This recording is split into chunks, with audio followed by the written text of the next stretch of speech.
Imagine that you are an employee of the company whose case you've been studying. You're at a meeting in which people are discussing the issue. However, no one has brought up ethics. There's a pause in the conversation. You have 90 seconds in which to convince other people at the meeting that there are ethical issues that need to be addressed. You don't have to argue for a solution. You just need them to see that there are serious ethical issues here. One member of the team will do this, okay? Hopefully everyone's read that before. Very good, okay? There you go, you're right.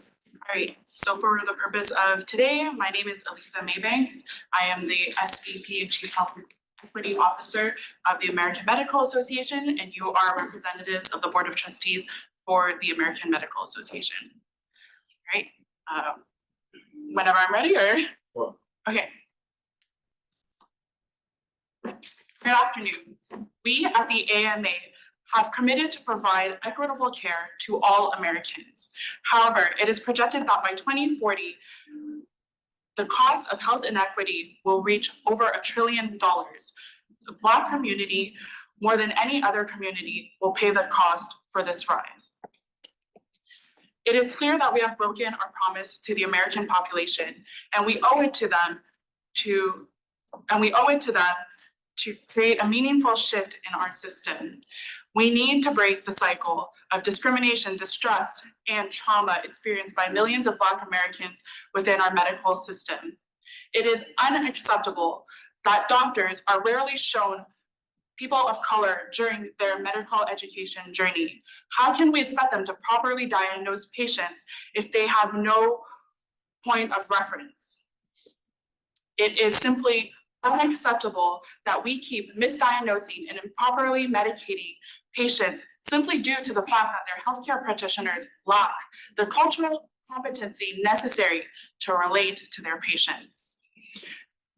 It is time for us to ally ourselves with like-minded organizations to create change, to lobby our government and implement our care strategy. Remember, it is a fundamental right for every human to be treated with dignity, and it is a fundamental right for every human to have equal access to well-being. We need to be the voice for those who have no voice. Thank you. Thank you. Okay.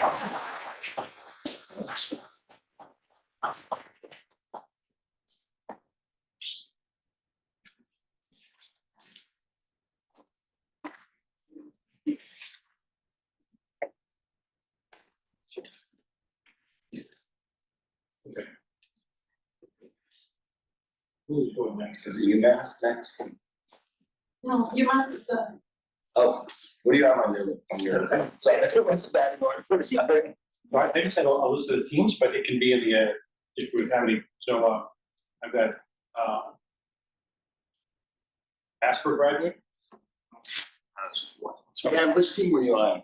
Concordia. Concordia. Thanks. Yeah. Yeah, let's do Manitoba second. Oh, okay. I was looking on the one on the website.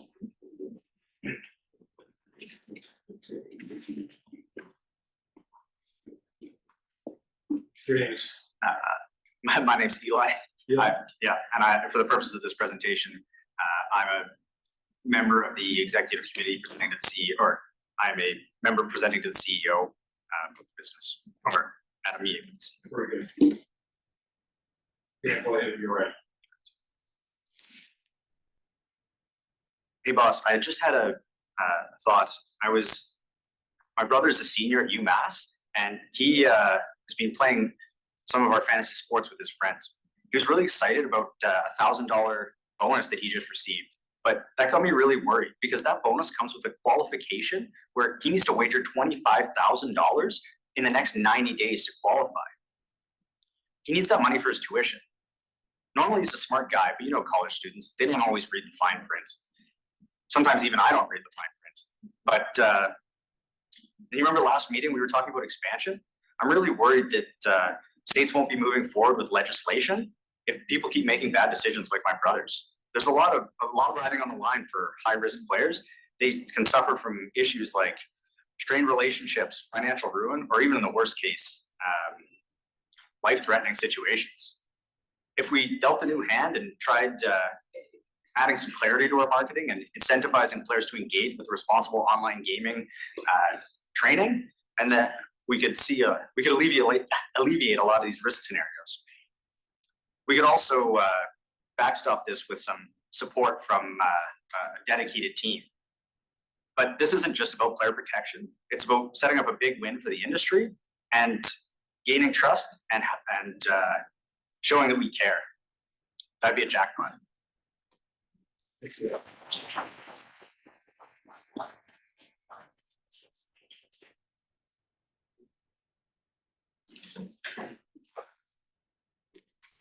That's right.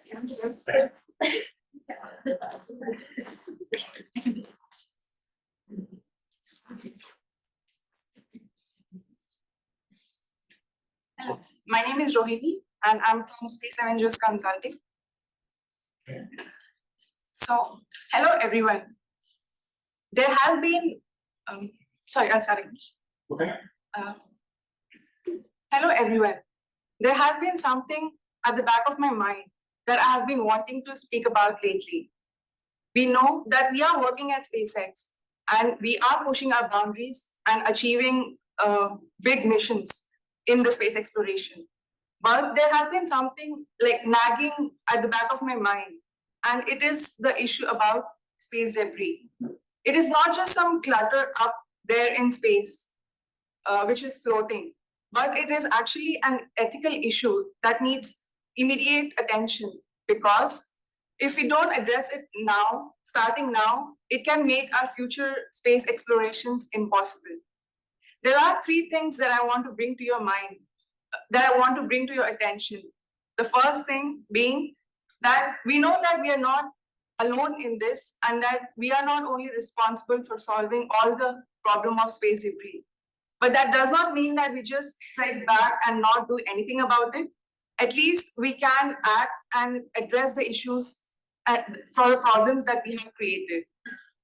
Lastly, we can also advocate for laws, for global laws, so that we set an example for other companies and other countries. By setting an example, we show that we are not just focused on profits, and that we as a company are genuinely concerned about the space. And this is not just about us, it's also about our future generations.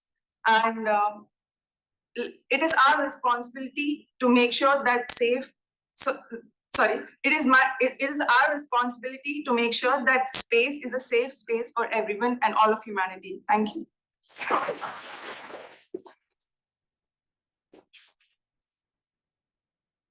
Okay.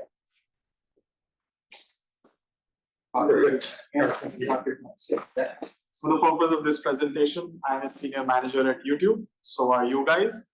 And we are just done with our monthly meeting and I'm talking now. Consider this scenario. YouTube just got sued for $500 million for radicalizing their viewers. But it hasn't happened yet, but it will happen soon unless we change things. In our meeting today, we talked about ad revenues, user engagement, retention, and so on, but nothing about the ethical issues at hand. We hired the best consultants in town who highlighted the echo chambers problem for us, but we still decided not to address the elephant in the room. But today, I will be the voice of change that YouTube needs. Our AI algorithms are radicalizing and polarizing our viewers' existing beliefs. And we all know how problematic that can be. A judge recently ruled that we have to be held liable for radicalizing a mass shooter in Florida. Our mission is to change the world and show people the world, right? This is our mission. But we're not doing that. Our algorithms need to be more transparent.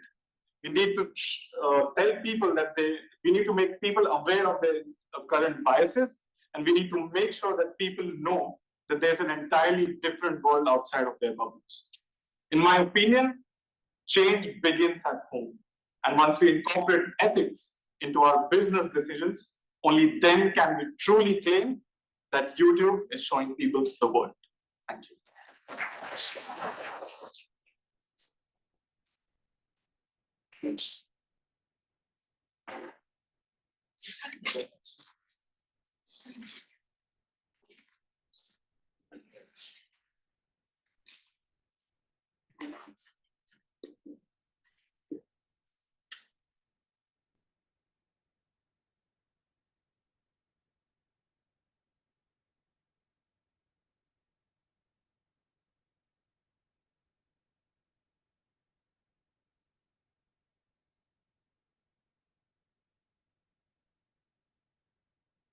If you guys would like, we can, I'm happy to talk about things.